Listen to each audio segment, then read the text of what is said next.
Intersport.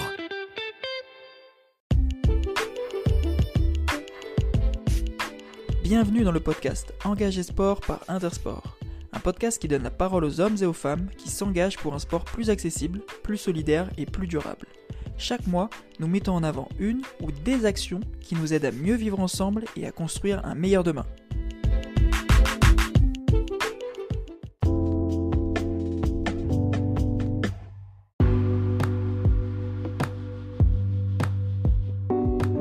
Bonjour à toutes et à tous, bienvenue dans ce nouvel épisode du podcast Engagé Sport. Je suis Mathieu Goergen, Content Manager chez Intersport France. Aujourd'hui, nous allons discuter avec Kevin et Alison, qui sont deux bénévoles du club de football amateur l'Avenir Football Biard-Bretonneux, situé dans le Lot. Tous les deux se démènent depuis plusieurs mois et plusieurs années pour l'organisation du tournoi national féminin, un événement qui a lieu chaque année depuis 7 ans, dont Intersport est partenaire, qui a pour objectif de promouvoir le football féminin. Bonne écoute! Bonjour Alison, bonjour Kevin, merci de participer au podcast Engagé Sport. Comment allez-vous? Ça va très bien, merci et vous? Ça va très bien, merci Alison. Comment tu vas Kevin? Bonjour Mathieu, très bien, merci de nous accorder cet entretien. C'est un vrai plaisir, d'autant qu'on a pas mal de choses à se dire avec des exemples assez concrets de ce que vous menez sur le terrain. Mais pour débuter, est-ce que vous pouvez vous présenter? Alors, je m'appelle Alison Pratt, j'ai 22 ans et je vais prochainement entrer en Master 1 à l'École supérieure de publicité à Bordeaux, donc dans le domaine de la communication digitale. Et là, récemment, je viens de valider un Master 1 en management interculturel et c'est dans le cadre de cette formation que j'ai réalisé mon service civique au sein de l'Avenir Foot Biard-Bretonneux. Donc, et c'est dans le cadre de ce stage que j'ai travaillé pour la 7e édition du tournoi national féminin. Très bien, donc je vais prendre la suite. Donc moi je m'appelle Kevin Blin, je suis un peu plus âgé qu'Alison puisque j'ai 26 ans. Je suis au club depuis plus de 18 ans en tant que joueur, dirigeant, notamment responsable de la communication et de l'événementiel. À côté, j'ai aussi été éducateur quand j'avais le temps, parce que maintenant je travaille à Bordeaux, donc à plus de 2 heures de route du club, et je suis chef de projet dans une association qui s'appelle Ambition 2.24 Nouvelle-Aquitaine. Alors c'est un nom un peu barbare, qui désigne grosso modo une association qui travaille dans la dynamique des Jeux de Paris 2024 au niveau de la région Nouvelle-Aquitaine. Donc je jongle entre ce travail qui est un emploi salarié, et de l'autre mon engagement bénévole auprès de mon club tous les week-ends quasiment. Merci pour vos deux belles présentations. Donc vous l'avez dit tous les deux, vous êtes des engagés bénévoles au club Avenir Football Biard-Bretonneux. Pour nos auditeurs, on va souvent appeler le nom du club justement avec les acronymes AFBB, ce sera plus facile. Est-ce qu'il y a l'un de vous deux qui peut nous parler justement du club pour poser les bases? Notre club se situe dans le département du Lot, dans la région Occitanie, plus précisément dans le nord de la région Occitanie, limitrophe la région Nouvelle-Aquitaine et Corrèze. Nous avons la chance d'avoir quasiment 360 licenciés, ce qui fait de nous le club avec le plus de licenciés, à quelques licenciés près.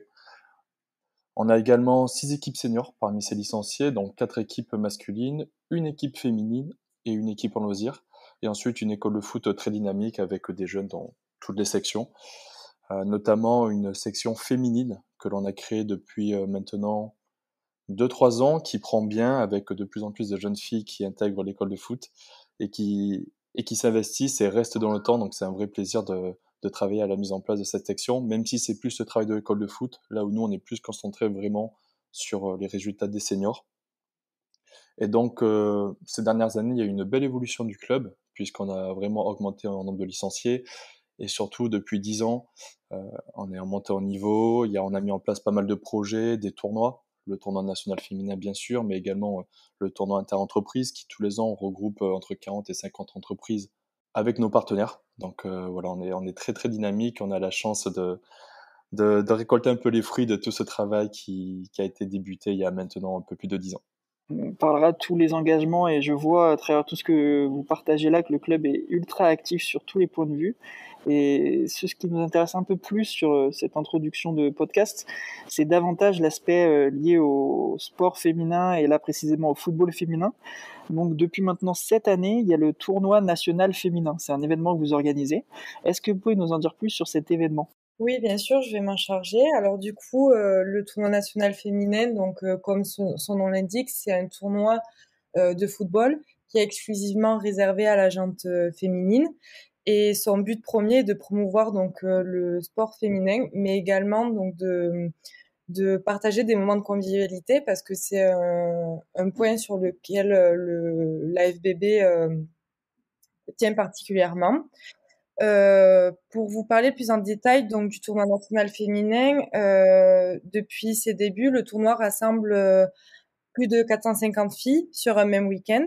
Il y a eu des clubs de renom qui ont participé à cet événement, tels que le PSG, le TFC ou encore le RAF, donc Rodez.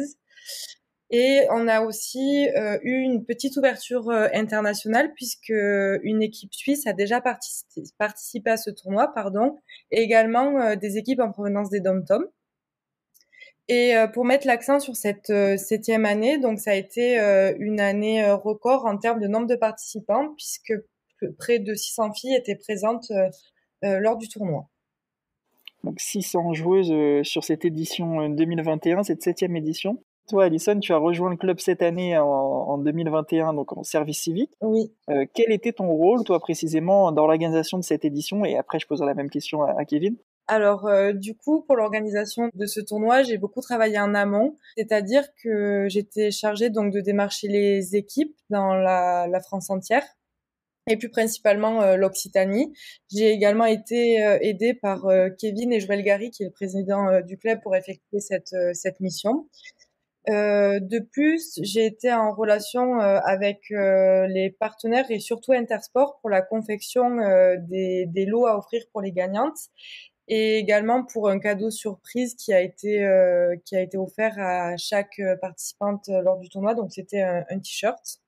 Et enfin, j'ai fait aussi tout ce qui était suivi des équipes, donc c'est-à-dire demander des informations pratiques. Par exemple, à combien venaient les clubs, combien il y avait de filles exactement, où est-ce qu'elles dormaient, quand est-ce qu'elles arrivaient, donc voilà. Et après, sur le jour de l'événement, j'étais en fait un peu partout. Dès qu'il y avait besoin d'aide, j'allais aider, que ce soit au coin repas, que ce soit avec Kevin pour les graphiques ou des choses comme ça. Donc un véritable couteau suisse sur les jours de l'événement. Exactement. Et toi, Kevin, donc ça fait maintenant 18 ans que tu es membre du club. Et là, quel était ton rôle, toi, sur cette édition? Alors, j'ai toujours été engagé dans ce tournoi depuis le départ, mais c'est vraiment la première année où je me suis dégagé du temps et sur lequel je me suis vraiment mobilisé. Donc, en amont, j'ai participé avec le président à la stratégie globale, en fait. Quand est-ce qu'on réalisait le tournoi? Est-ce qu'on le maintenait? Bien sûr, parce que dans le contexte que l'on connaît, c'était un vrai sujet. On nous a pris un peu pour des fous au départ, d'ailleurs. Donc voilà, j'ai participé à toute cette réflexion globale, également à la prospection des équipes. Comme l'a dit Alison, on s'est réparti le travail avec plusieurs régions. On a vraiment touché de nombreuses régions, pas uniquement les régions limitrophes à la nôtre. À côté de ça, là où Alison travaille avec les partenaires privés, moi j'ai davantage travaillé avec les partenaires dits publics, tels que les mairies, les intercommunalités, le département, district, ligue, toutes ces institutions qui sont importantes pour les clubs amateurs. Donc voilà, moi j'ai vraiment, on va dire, coordonné toute cette gestion d'avant-événement. Et enfin, lors de l'événement, j'ai participé donc à l'organisation générale, un peu comme Alison, en mode couteau suisse, comme tu l'as si bien dit. Et surtout, je tenais avec notre joueur le lancement des matchs et la tenue de la table des marques, ce qui était un sacré boulot avec 42 équipes et plus de 300 matchs organisés sur le week-end. C'était du travail, mais c'est un peu la pièce centrale pour que le tournoi fonctionne bien. Donc il faut pas se rater. C'est une vraie pression pendant 2 jours, mais ça s'est plutôt bien passé, donc on est content. Bon, c'est une bonne chose si vous êtes content de ce que vous avez réussi à construire. J'aimerais, et je pense que nos auditeurs aussi, entrer dans les coulisses de cet événement. Est-ce que là, vous pouvez nous donner aussi quelques éléments d'information, des exemples, à savoir quelles sont les étapes aujourd'hui si des bénévoles dans un club souhaitent construire des projets comme celui-ci? Quelles sont les étapes? J'imagine qu'il y a eu une part de recrutement des bénévoles, même s'il y avait déjà des bénévoles dans le club, un côté organisation, création des équipes, etc. Il y a pas mal de choses. Alors je vais reprendre par étapes, si ça te convient, pour que ça soit un peu plus clair. Donc la première étape, ça a été la décision d'organiser le tournoi. qui s'est faite en décembre 2021, soit 6 mois avant l'événement, là où habituellement on commence l'organisation quelques mois avant. C'est-à-dire que septembre, octobre, on commence déjà à en discuter pour voir ce qu'on va faire. Donc cette année particulière, prise de décision exceptionnelle évidemment.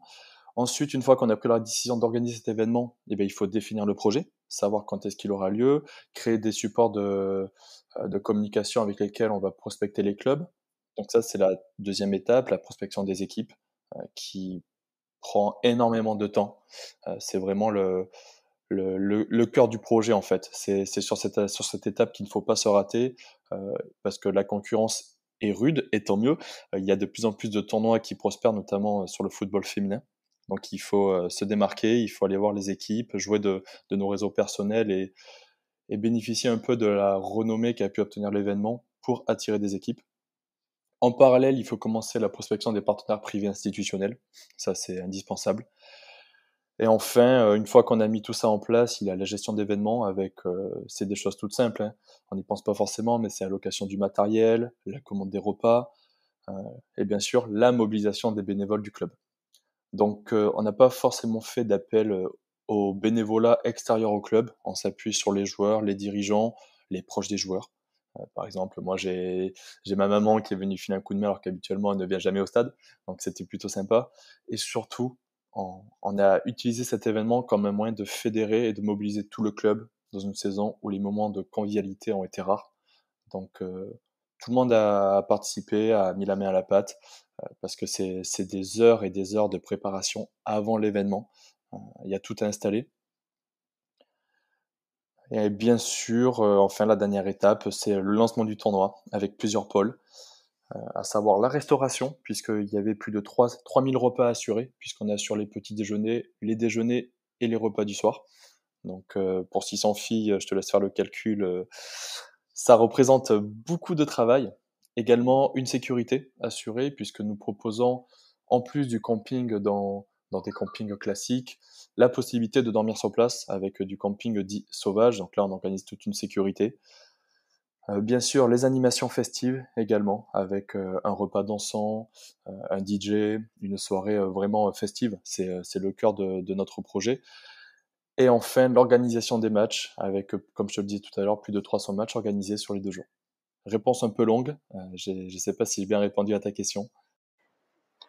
Je pense que tu as très bien répondu et c'est très complet. Et du coup, j'ai cru comprendre à travers vos réponses que l'édition 2021 était plutôt positive. Est-ce que vous avez déjà des retours des participants, des joueuses, notamment des encadrants, mais aussi des bénévoles et du public? Oui, on a eu plusieurs retours positifs, et notamment par rapport à l'organisation. Donc de la part des joueuses et des encadrants des équipes qui étaient accueillies lors du tournoi. Donc toi, Alison, toi, à la base, dis-moi si je me trompe, tu viens pas du milieu du football. Non, oui, c'est ça. Alors, qu'est-ce qui t'a donné envie de rejoindre un club de foot amateur? Donc, on rappelle que tu réalises actuellement ton service civique au sein du club. Comment tu as eu l'envie ou l'occasion de rejoindre le club? Du coup, ce service civique, donc comme je l'avais dit lors de ma présentation, j'ai dû le réaliser donc dans le cadre de mes études. Et je voulais vraiment, par ce service civique, découvrir à la fois les métiers de la communication et de l'événementiel. Et du fait que j'étais déjà bénévole au sein de l'AFBB, c'est tout naturellement que je me suis dirigée vers cette association, donc pour réaliser ce service civique, puisque le tournoi national féminin donc me permettait vraiment d'en apprendre beaucoup plus sur l'aspect événementiel, mais également sur l'aspect de la communication. Et en tant que bénévole au club, tu n'as jamais eu envie de prendre une licence et de jouer simplement? Non, non, non, pas du tout. Est-ce qu'il y a un fait marquant, une réussite dans ce tournoi ou Alison particulièrement sur cette année, Kevin aussi, je te pose cette question aussi à toi bien sûr, dont vous êtes les plus fiers? Alors moi, de mon côté, j'ai la chance d'avoir pu vivre toutes les éditions. Donc personnellement, j'ai trouvé que celle-ci était particulièrement réussie. Et ce qui m'a le plus marqué, c'est vraiment le retour des entraîneurs et des joueuses qui sont venus de toute la France et qui se sont accordés sur le plaisir de retrouver le chemin des terrains dans une ambiance un peu de vacances. Nous, quand on contactait les clubs, on leur présentait le tournoi comme l'occasion de remobiliser un peu leurs troupes et de fédérer les équipes encore une fois, dans ce contexte très particulier. Et je suis persuadé que ce tournoi aura aidé de nombreux clubs à conserver leurs licenciés pour la nouvelle saison qui arrive. Voilà, c'est des filles qui ont peut-être fait 1 ou 2 matchs dans la saison, qui ont payé une licence, qui n'ont pas eu d'entraînement. Donc justement, un tournoi de cette envergure leur permet de reprendre le goût un peu au terrain et au foot. Et c'était vraiment notre objectif premier. Et je pense que sur ça, on l'a atteint. C'est vrai que je pense que ça n'a pas dû être évident pour tous les membres d'associations sportives et les dirigeants de vivre une année comme on l'a vécu, avec malheureusement une grande partie de pages blanches au final. Donc, Et il y a un autre, après je laisserai Alison de développer sa réponse, mais il me semble qu'il y a un autre aspect duquel on peut être fier, c'est celui de l'activité que génère notre événement pour notre territoire, à savoir le nord du département, le nord du Lot. Parce que le tournoi national féminin, c'est des campings remplis, c'est une influence directe sur les commerçants, des commerçants qui ont comme tout le monde souffert, et surtout un moyen de faire travailler nos partenaires. Donc sur ça aussi, on est très content de pouvoir avoir travaillé avec ces partenaires qui nous suivent depuis plusieurs années, notamment Intersport. Donc ça, c'était un vrai plaisir aussi. On a eu de très bons retours. finalement, c'est une bouffée d'air qui bénéficie à pas seulement uniquement les joueuses de football, mais tout un écosystème qui se trouve autour de cet événement-là. Oui, tout à fait. Alors, je voudrais qu'on s'attarde sur quelque chose d'un peu plus précis. On ressent un sentiment de s'engager pour une cause qui a du sens, qui est de plus en plus présent aujourd'hui. Pourquoi, pour vous, est-ce que c'est aussi important de s'engager et de s'impliquer dans le sport d'une façon un peu différente que celle de uniquement l'impact sportif? De mon côté, je trouve qu'il est important de s'impliquer donc dans le sport de manière générale, parce que le sport, ça symbolise pas simplement le dépassement de soi, mais c'est aussi un moyen, par exemple, de s'intégrer, de partager une passion commune et également des moments de convivialité. Donc c'est également ce qu'on veut démontrer par l'organisation de ce tournoi national féminin. Et aussi, donc, cet événement sportif, bien évidemment, promouvoit donc le sport féminin, qui reste encore moins développé selon moi que le sport masculin. Donc, je trouve que c'est une belle révérence et un bon sujet dans lequel on peut s'impliquer justement. Effectivement, le sport féminin, comme d'autres causes aujourd'hui, ont tout intérêt à avoir au sein de chaque club, chaque organisation, et on parlera tout à l'heure de l'impact des partenaires, mais des choses comme vous le faites aujourd'hui au sein de l'AFBB. Alors Kevin, on va un petit peu plus parler de toi maintenant. Tu as commencé en tant que joueur donc dans ton club, puis ensuite tu es passé dirigeant bénévole. Est-ce que pour toi c'est un espèce de prolongement logique de ton expérience, et ou bien peut-être bien le besoin de rendre ce que d'autres bénévoles, dans bénévoles j'entends entraîneurs, éducateurs, etc., t'ont donné à un moment donné? Alors c'est une réponse assez difficile puisque c'est un peu un mélange de tout ça. Ce n'est pas forcément un prolongement puisque c'est en parallèle. Je suis toujours resté joueur, même quand j'étais à plusieurs heures de route, à savoir à Paris. Donc il faut se rendre compte qu'on est vraiment une zone rurale reculée, c'est à plus de 5 heures de route. Je revenais régulièrement les week-ends pour le club. Donc j'ai toujours eu cette volonté de m'engager au-delà de l'aspect sportif dès le plus jeune âge. Et si je devais citer les choses qui m'animent, les arguments qui m'animent dans mon engagement, c'est rendre au club ce qui m'a apporté. Effectivement, c'est des amitiés, c'est du développement personnel, un bien-être physique. C'est également une aide dans l'orientation de mes choix professionnels. Aujourd'hui, si je travaille dans le sport, c'est en grande partie parce que j'ai grandi dans cet univers-là. Euh, également, j'ai envie de faire progresser le club sur tous les aspects. Alors bien sûr, le sportif, la formation, mais aussi l'implication dans la vie locale. Moi, je suis quelqu'un de convaincu que les associations sportives ont un vrai rôle à jouer dans le développement et l'animation locale, notamment des zones rurales. Euh, Ça, c'est vraiment quelque chose qui m'anime au plus profond de moi-même et qui font qu'aujourd'hui, je ne compte pas forcément mes heures pour le club, mais en même temps, ça m'apporte énormément d'un point de vue personnel, mais aussi d'un point de vue professionnel. Parce que, voilà, comme je travaille dans ce domaine-là, c'est de l'enrichissement entre mes deux expériences, c'est vraiment génial pour moi. Je te rejoins totalement. Effectivement, l'impact de l'investissement bénévole dans diverses associations, pour les jeunes notamment, je pense, c'est réel sur la suite, sur l'expérience professionnelle que l'on construit derrière. Il y a une vraie liaison souvent qui se crée, et c'est là où on commence à travailler quelque chose de concret, à développer des compétences qui vont être utilisables et utilisées surtout dans le monde de l'entreprise derrière. C'est exactement ça. Et si je peux compléter, quand j'essaie de motiver des jeunes euh, à s'impliquer dans le club, c'est exactement ce que je leur dis. C'est grâce au club, déjà vous allez prendre du plaisir à nous aider et surtout vous allez développer des compétences qui derrière pourront vous aider à trouver des stages, à rentrer dans les études supérieures. Et on sait qu'aujourd'hui, c'est un vrai enjeu quand on voit les difficultés que les jeunes ont à trouver leur formation. Et justement, les engagements bénévoles sont de plus en plus valorisés dans ces formations et c'est un peu l'argument qu'on essaie de mettre en avant pour mobiliser les jeunes et aller à l'encontre de ce qu'on entend souvent, les jeunes ne s'engagent pas, parce que ce n'est pas vrai. Alors, en matière d'engagement, justement, est-ce que vous avez observé en tant que joueur, que bénévole, des changements et des évolutions dans la place que l'on accorde aux filles, aux femmes dans le milieu du football amateur? Je pense que oui, il y a eu un changement et selon moi, je pense que la Coupe du monde féminine de 2019 y a beaucoup joué. Parce que c'est vrai, donc après cette compétition, la promotion donc du sport féminin a été importante. Et il me semble même que donc des équipes de foot dans les clubs amateurs sont créées ou alors des équipes féminines ont vu son nombre de licenciés augmenter. Donc effectivement, je pense que qu'il y a eu une évolution à ce niveau-là. Ouais, je rejoins totalement Alison sur ces points-là, parce qu'on a observé une augmentation du nombre de licenciés dans notre club, mais aussi d'équipes féminines dans les clubs aux alentours. Donc ça, c'est une vraie satisfaction. Et puis surtout, et là on s'en est vraiment rendu compte cette année, c'est que désormais il y a de jeunes filles qui sont issues des écoles de foot, donc qui ont véritablement appris le foot comme un jeune garçon pouvait le faire auparavant, et qui viennent alimenter les équipes seniors.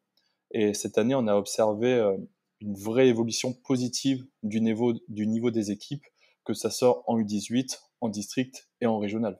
Et ça, je pense qu'on peut vraiment s'en satisfaire et que c'est le travail de tous ces clubs, tous les dirigeants bénévoles, pas forcément que notre club, mais vraiment une vision plus globale, qui aujourd'hui porte ses fruits et va contribuer à augmenter le niveau et donc rendre le foot féminin, j'aime pas trop cette expérience, mais le rendre plus attractif.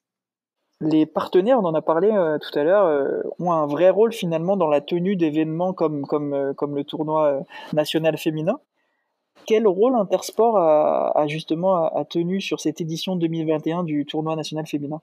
Alors, lors de cette édition, donc de la 7e édition du tournoi national féminin, Intersport a offert à chaque participante un maillot aux couleurs de leur club et à l'effigie du tournoi. Donc, ça a été vraiment un très beau cadeau offert à chacune des participantes. Mais également, Intersport donc, nous a suivis dans les lots à offrir aux gagnantes. Et sur un autre point, on a remarqué que Intersport Cap-Denac avait vraiment joué le jeu au niveau de la communication lors du tournoi national féminin, puisqu'ils ont systématiquement partagé sur leurs réseaux sociaux donc différents posts du tournoi. Également l'opportunité que Intersport France nous donne aujourd'hui, donc de voir notre événement diffusé au niveau national, donc avec cet article et ce podcast. Alors justement, le soutien des partenaires comme Intersport, donc il n'y avait pas qu'Intersport justement qui vous a soutenu, mais en quoi est-ce essentiel pour vous d'avoir ces soutiens, ces partenaires au quotidien? De notre côté, le soutien des grandes marques telles que Intersport apporte une certaine crédibilité à notre projet auprès du grand public et des clubs. C'est une vraie chance, comment expliquer ça, de pouvoir s'appuyer sur des partenaires qui connaissent l'univers du sport et qui peuvent donc répondre concrètement à nos besoins. C'est le cas de Intersport avec, comme l'a dit Alison, le don de maillots qu'ils nous ont fait pour chaque équipe, ce qui représente un très très beau cadeau et surtout un souvenir.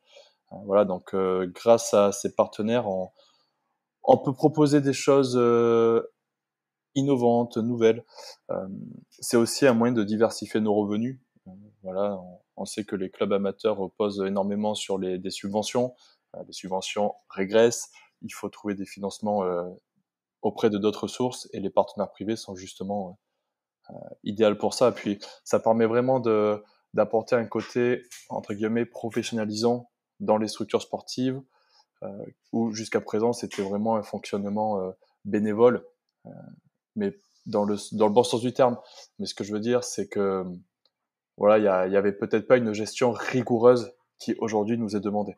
Et le fait de travailler avec les partenaires privés permet de construire cette nouvelle gestion.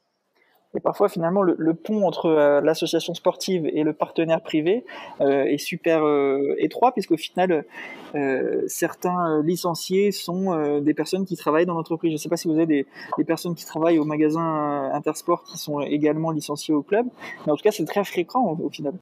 Tout à fait. Alors, pour le coup, Intersport, non, parce que c'est quand même assez loin, c'est à plus d'une demi-heure de route, et on a de la chance d'avoir beaucoup d'entreprises à proximité, mais énormément, enfin, quasiment tous nos entreprises partenaires accueillent des joueurs ou des dirigeants du club.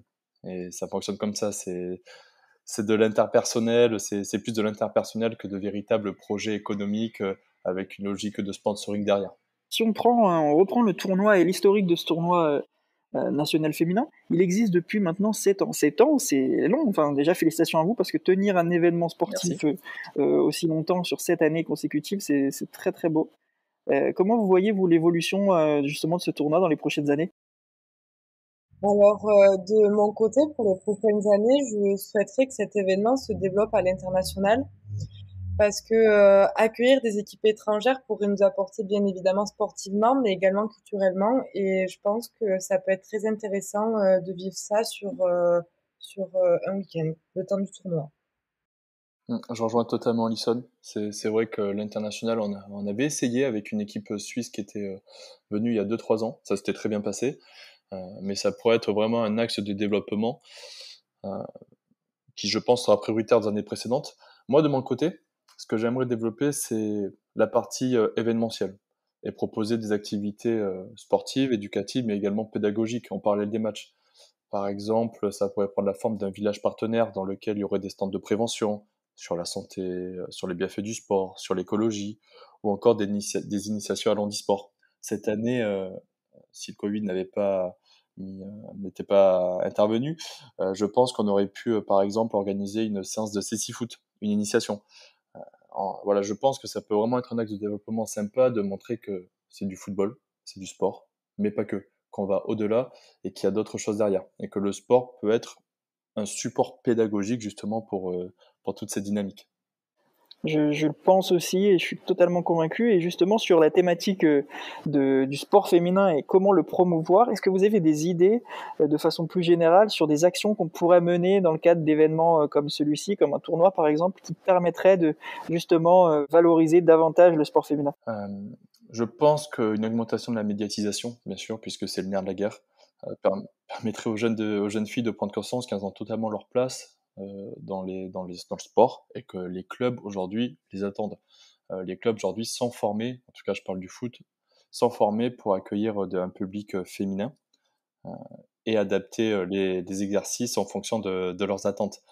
Également, avec une vision beaucoup plus globale, même au niveau national, on observe qu'il y a plusieurs médias dédiés à la pratique féminine qui ont vu le jour, euh, à savoir des magazines, des comptes sur les réseaux sociaux, des influenceuses, même des influenceurs, parce qu'il ne faut pas que le football féminin devienne une cause uniquement féminine. Et ensuite, il y a également des chaînes nationales telles que Ma Chaîne Sport, qui diffusent davantage de compétitions féminines professionnelles et qui peuvent inspirer justement ces jeunes filles à rejoindre les clubs. Alors, on arrive au terme de notre discussion très intéressante. Est-ce que vous souhaiteriez dire un dernier mot à nos auditeurs avant de conclure? Nous tenions à vous remercier et toutes les personnes qui prendront le temps de découvrir notre événement.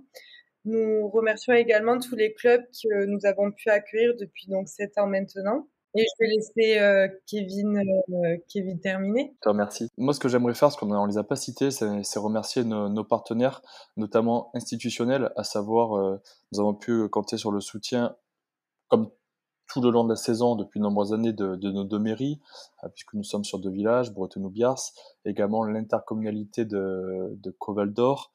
Cette année aussi, nous avons eu la chance d'accueillir un stand du comité régional olympique et sportif d'Occitanie, qui a tenu un stand sur les valeurs de l'olympisme et des Jeux de Paris 2024 et de Tokyo, mais également sur la notion de dirigeante, pour encourager les jeunes filles à s'engager dans les clubs et pas uniquement sur le terrain. Et enfin, j'aimerais remercier bien sûr Intersport pour son soutien et vous dire que nous serions ravis de vous accueillir dans notre département lors de la prochaine édition qui aura lieu le 26 et 27 juin 2022. Bien, merci pour cette invitation et merci pour votre partage d'expérience. C'était super enrichissant pour moi et je pense aussi pour nos auditeurs de vous écouter et d'entendre tout votre engagement et vos engagements sur ces thématiques du sport féminin. On note l'invitation et on espère pouvoir la tenir, donc l'année prochaine au mois de juin. Ça sera avec grand plaisir. D'ici là, je vous souhaite une bonne journée et encore merci pour votre engagement et puis je vous dis à bientôt. Merci à vous. Au revoir. Merci à toi. Bonne journée. J'espère que comme moi, vous avez apprécié cet épisode.